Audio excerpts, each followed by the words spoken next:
Jonas Rosa é autor do livro de ficção O Santo dos Últimos Dias, uma obra que mistura amor, fé e o fim do mundo. A história se passa no solo capixaba, recriado em um passado distante. Jonas também escreveu o livro Em Nome do Espírito Santo, que aborda aspectos políticos do Estado. Olá, está no ar mais um programa Um Dedo de Prosa, o nosso espaço para falar sobre literatura. E hoje nós vamos conversar e conhecer um pouco do trabalho do escritor Jonas Rosa. Jonas, seja muito bem-vindo ao nosso programa. Muito obrigado, é um prazer. Jonas, nós estamos aqui com sua última publicação, o seu lançamento recente, do livro O Santo dos Últimos Dias. Conta pra gente um pouquinho desse trabalho. O livro tem um subtítulo, Quem Amou Solange de Belleville? E é tão interessante que as pessoas estão tão acostumadas com novela de televisão, que outro dia um jornal publicou assim, quem matou Solange de Belleville? Um amigo meu ligou dizendo, mataram o seu personagem lá. Mas nós dizemos que é uma novela, a gente não fala muito sobre esse estilo literário, esse gênero, porque as pessoas confundem com telenovela, né, da televisão. Mas, na verdade, é um gênero entre o conto e o romance. Não tão longo quanto o romance, não tão curto quanto o conto. E também tem um número de personagens um pouco mais reduzido e permite ao leitor uma leitura, quem sabe, num fôlego só, se tiver com um tempinho de sobra. Jonas, qual é o tema principal dessa história? Olha, não é abertamente demonstrado isso no livro, mas o tema central é a solidão do ser humano, né? Quem tiver a oportunidade de ler, vai perceber que as pessoas estão sós. Como estão sós no mundo de hoje? Às vezes você está só dentro de casa com a família, né? Às vezes você está no trabalho, está na rua com a multidão e está só. O tema é a solidão. A grande maioria dos personagens está só no mundo. É uma reflexão um pouco do mundo contemporâneo, do que a gente vive, Jonas? É sim. É uma forma de mostrar como as pessoas vivem hoje, com seus problemas, com seus dilemas, com seus mistérios, enquanto o mundo vai desmoronando, né, à sua volta. Mas o livro se passa em um cenário do passado. É um outro Espírito Santo, não é isso? Nós chamamos de província dos confins do Espírito Santo. E a gente constrói essa história desde um passado mais distante, né, desde a província. Só que o Espírito Santo, apesar da República, apesar do advento da República, o Espírito Santo do nosso livro, ele se mantém província. E, aliás, hoje as pessoas ainda dizem isso, né? Eu tinha um amigo que trabalhava em Brasília e dizia, olha, só quando você vem para cá, no centro do poder, é que você vai ver como é que o Espírito Santo é longe. E como é uma província, como é que está tão pequenininho, tão sem poder, tão sem influência, não é? Mas é o que é a nossa realidade, é o que nós vivemos, é o que nós gostamos, né? Então, eu acho que está bem retratado esse Espírito Santo ali. Mas é atemporal essa história, porque ela passeia, ela não tem uma cronologia, né, correta, real, mas é o tempo que nós construímos para a história. Quais foram as principais referências que você usou para poder construir esse cenário? Olha, eu vim do interior, né? Eu cheguei em Vitória com 5 anos de idade. Meu pai é mineiro, minha mãe é do interior do Espírito Santo, então tinha muita referência de interior. Mas um local que me marcou muito e que me agradou muito mesmo de conhecer foi São Pedro de Itabapoana. Então, o que nós temos ali? Quando eu falo em sede de província, estou me referindo a Vitória e especialmente uma região que você também conhece, ali de Itaboazeiro, Maruípe, Juco do Coara, aquela região. Um pouco jogada um pouco para o passado, não como existe lá hoje, né?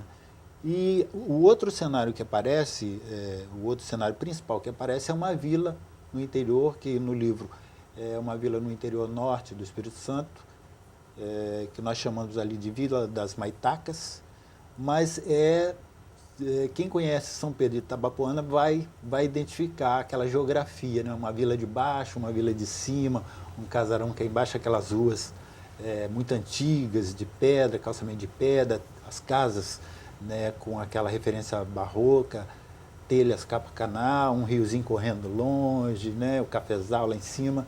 É esse o cenário principal. E vamos falar um pouquinho sobre o protagonista dessa história. Quem é esse personagem? Olha, o protagonista principal, que seria o Santo, né, é um personagem, como eu disse, que tem uma missão, recebe uma missão de ouvir as pessoas. Né? Então a missão dele na vida é essa. Ele nem sabe, mas a missão dele é ouvir as pessoas. Então ele naturalmente, as pessoas começam a procurá-lo. E aí você também identifica como é que as pessoas estão sós, né? Não tem com quem conversar, procura uma outra, busca alguém que possa ouvi-la, né? As pessoas têm essa necessidade.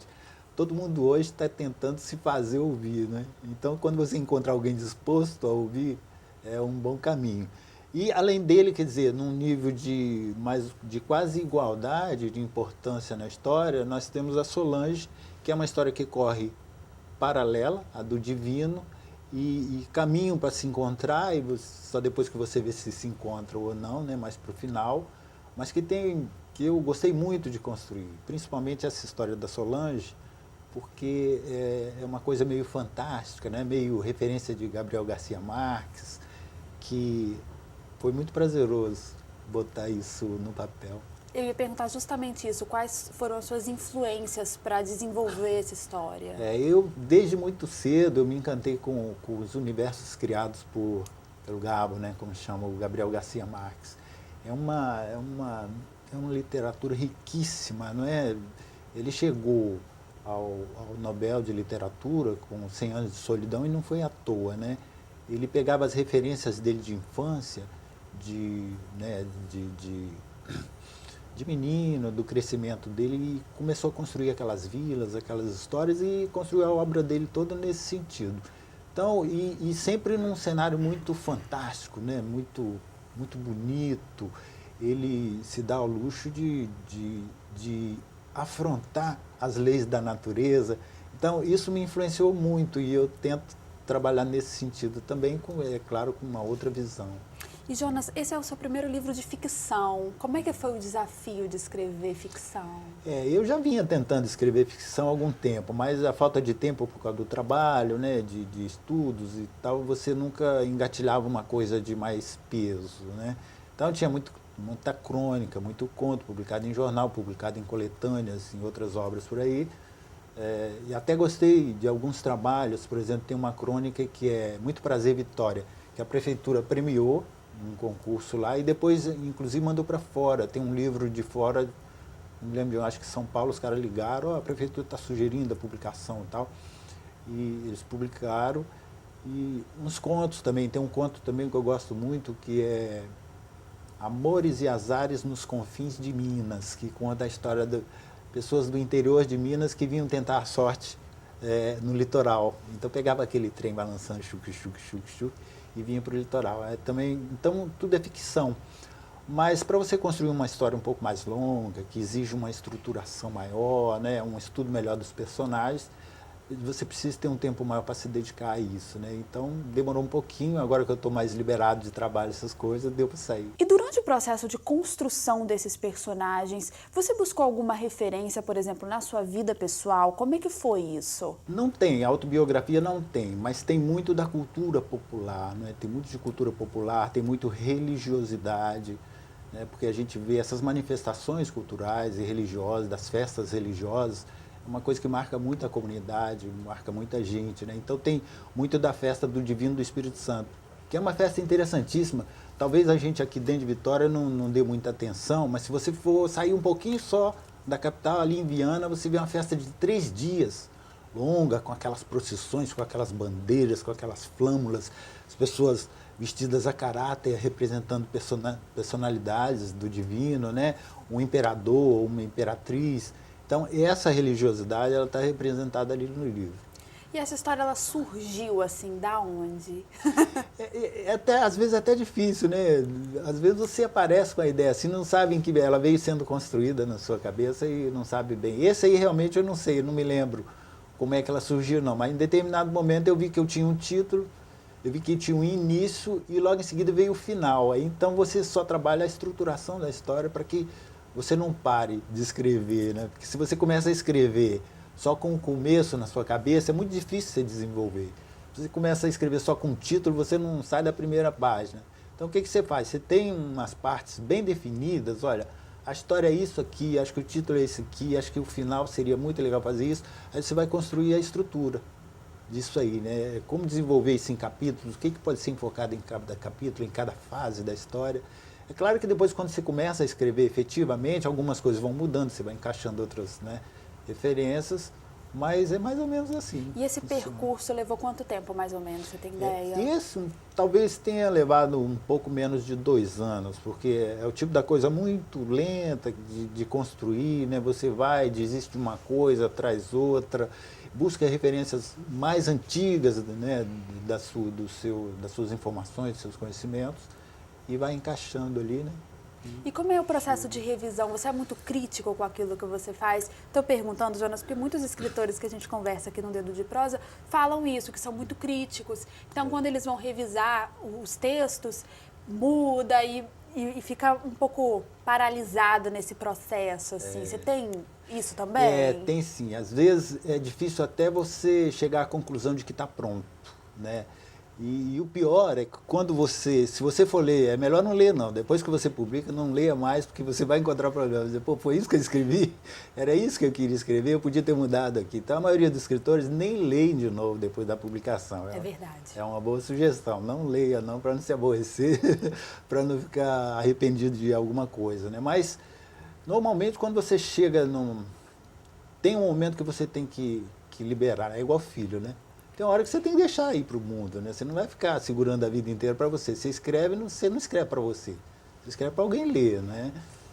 A gente sabe que a literatura no Espírito Santo tem essas dificuldades, né? Você não consegue uma boa distribuição, combinam com a livraria de botar nas bancas, a livraria esquece de colocar. Então, você acaba mandando para bibliotecas, mandando para os amigos. E o que vende, na verdade, é o que você vende nos lançamentos, né? Mas acho que é isso. Jonas, a gente vai continuar o nosso bate-papo, o programa vai fazer um intervalo, mas eu tenho muitas questões ainda para fazer e quero falar também da sua primeira obra. Tá bom. A gente falar um pouquinho sobre isso. O programa Um Dedo de Prosa vai fazer um breve intervalo, mas já volta.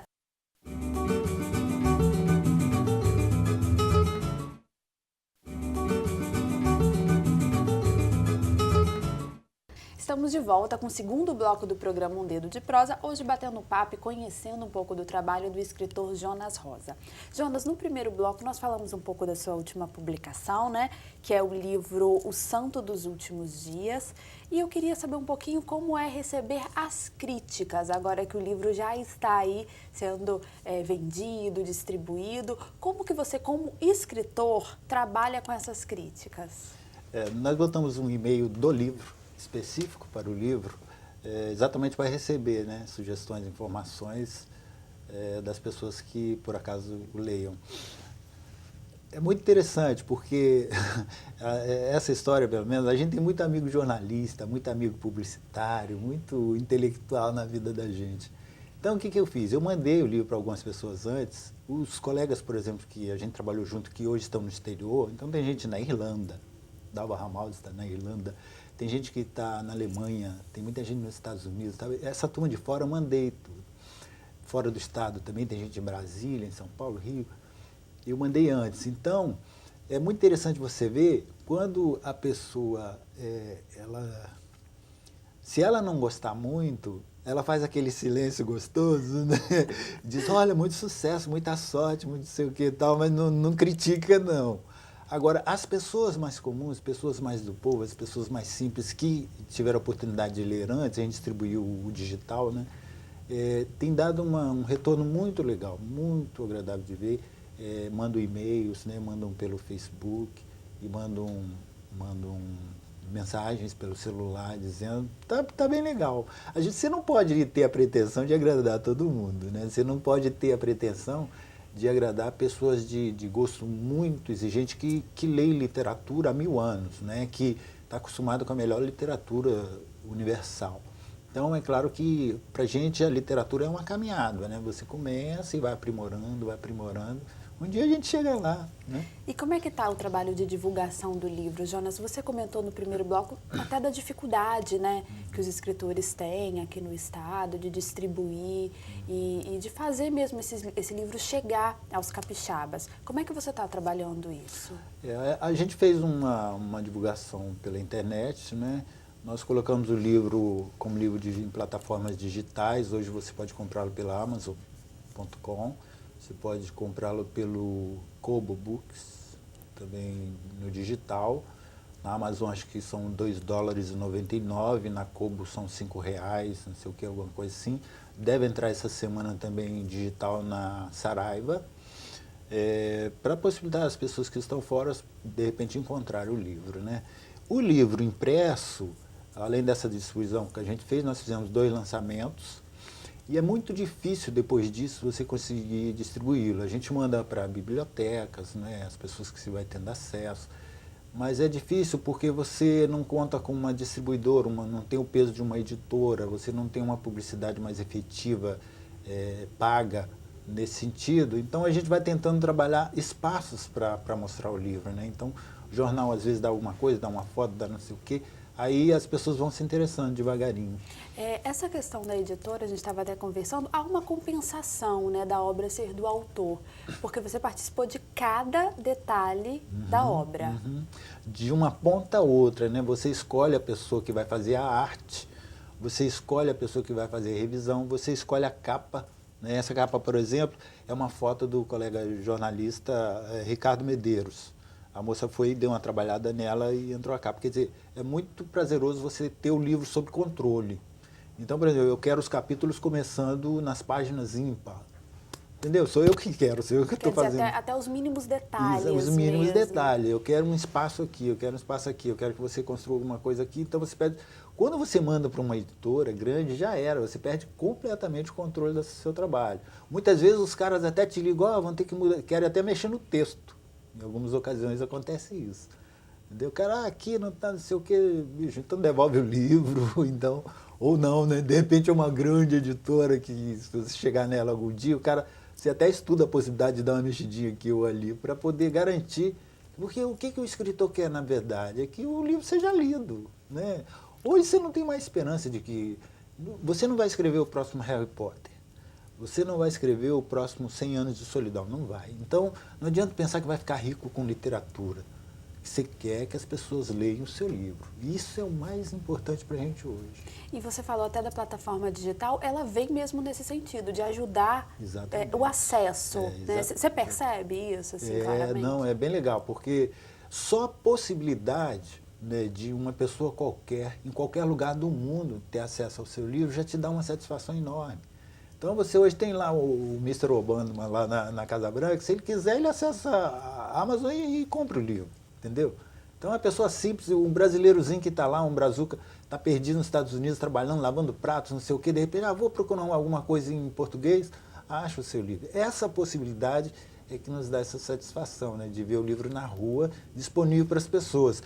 O problema do livro impresso é esse, você gostaria de vê-lo estampado nas livrarias, mas as editoras, elas investem em um número muito reduzido de obras, e as livrarias precisam vender para se remunerar. Então o que elas fazem? Elas pegam aqueles livros que são mais remunerados, quer dizer, que tem investimento pesado de publicidade, que as pessoas vão ver nos jornais, nas revistas, né, que os críticos vão falar porque recebem isso tudo em casa, elas investem mais nisso. Então o seu fica meio escondidinho lá. Mas se a livraria cumpriu o acordo que fez com você e pelo menos botar na estante, é alguma coisa. Eu queria também aproveitar, já falamos isso, que não é o seu primeiro livro, né? Na verdade é o seu segundo. De ficção é a sua primeira publicação, não é isso, Jonas? Mas você tem um livro que se chama Em Nome do Espírito Santo, não é isso? Foi lançado em 94. Isso. Ficou um tempo parado, né, de lá aqui. Foi muito trabalho no meio. Conta um pouquinho sobre essa obra. Já é uma obra bem diferente, né? Muito diferente. Esse livro é sobre política regional, né? Especificamente sobre a eleição estadual para o governo do estado, que ocorreu em 1994, e que ficou polarizada entre duas figuras. Foi bem interessante aquela eleição, e chegou-se a determinar que aquela eleição seria primordial, seria muito importante para o futuro do Espírito Santo. Por quê? Porque nós tínhamos, de um lado, um candidato considerado democrata, aquela coisa toda, Vitor Buarque, do PT, seria a primeira eleição do PT no Espírito Santo. E do outro lado, tínhamos uma figura que apareceu de repente na política do Espírito Santo, que era o Cabo Camata, que depois virou prefeito em Cariacica. Ele era deputado estadual, saiu da Polícia Militar com a forma de durão, de pegar os bandidos, não sei o quê, virou deputado. Quando ele disse até que ele achou que não ia mais conseguir se eleger deputado, ele inventou uma candidatura a governador.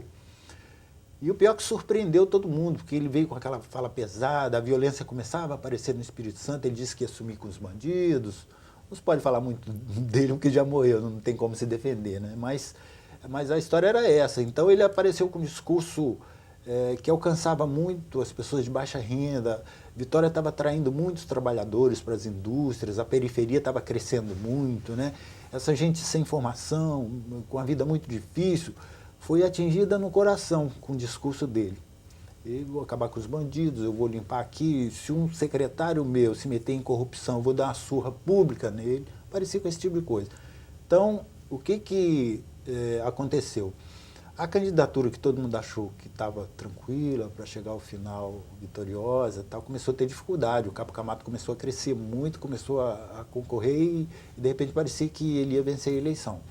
Aí a campanha do Vitor Buarque chegou à conclusão que precisava pegar pesado e fez um programa como a gente nunca mais viu outro no Espírito Santo, comparando o candidato adversário ao Hitler, né? Mostrou campos de concentração, mostrou aquela coisa toda. E, paralelamente, o candidato, o Vitor Buarque, foi procurar apoio entre antigos adversários, chegou a procurar Fernando Henrique Cardoso. Então, a eleição ficou muito bonita, muito rica em termos políticos, né? Na época, eu escrevia a coluna Vitor Hugo na Gazeta, e aí estava muito próximo dos acontecimentos. O Vitor era um amigo pessoal meu, até hoje ele me ligou essa semana, disse, não fui no lançamento, mas manda o livro para mim. Aí eu acompanhei isso muito de perto. Acabou a eleição, eu estava com o livrinho, não é muito longo, estava praticamente pronto. A gente lançou no mesmo ano da eleição. E aí você vem agora com ficção. Já era uma vontade sua desde aquela época escrever ficção? Na verdade, a minha vontade era escrever ficção. Sempre foi. Por causa do jornalismo, acabei fazendo dando essa volta Que seria um livro, um pouco um livro-reportagem, talvez? Mais nessa linha, Jonas? Mais ou menos isso. Contando aquele momento específico da política no Espírito Santo. Mas não quero voltar. Não quero voltar a escrever política. A política, é claro que nós todos fazemos política, né, na nossa vida diária. Tal. Você faz política quando vota, né? Mas não vou mais escrever sobre política. Eu quero agora me pautar pela ficção mesmo. Então, vou aproveitar e já perguntar quais são os próximos passos. Na verdade, você nunca trabalha com um projeto só, né? Eu tenho 3 projetos que estão em desenvolvimento. Eu acho que não vai demorar muito para sair o primeiro aí. Tem 3 histórias que uma delas está me dando muito prazer de escrever. Não dá para falar muito porque algumas coisas acabam mudando, né, no decorrer do trabalho, mas o Espírito Santo continua sendo um cenário, uma referência para continua. Eu tenho um prazer muito grande de morar no Espírito Santo. Isso aqui é um paraíso que a gente nem avalia bem porque está inserido nele, né? Mas quando você passa algum tempo fora, eu passei uns anos no Rio de Janeiro, fui muito para o exterior também, você vê que isso aqui é o lugar. Esse é o lugar. Então, eu gostaria muito de ambientar as minhas histórias aqui, mesmo que você jogue o cenário para o passado, ou jogue para o futuro, mas ambientá-las aqui, no nosso estado. Eu queria aproveitar e pedir para você deixar um contato seu, Jonas, as pessoas que estão nos assistindo, quem quiser conhecer mais o trabalho, né, entrar em contato, conversar com você, como é que elas fazem? Olha, deixa o e-mail, né, não tem problema nenhum. Meu e-mail é jonas.rr@gmail.com. Esse livro especificamente também tem um e-mail, o santo dos últimos dias, @gmail.com. Que mais? Acho que é isso, mas a gente se encontra aí, né? Vitória é tão pequenininha, a gente está no dia a dia e é fácil de achar. Bom, o programa Dedos de Prosa aproveita para te deixar muita sorte nos seus próximos projetos e assim que você tiver novidade, volta para conversar com a gente. Muito obrigado. Bom, o programa Um Dedo de Prosa de hoje termina aqui, mas você pode nos enviar sugestões. Nosso e-mail é tvassembleiacapixaba@gmail.com. Eu agradeço a sua companhia e até a próxima. TV Assembleia, Canal Cidadão.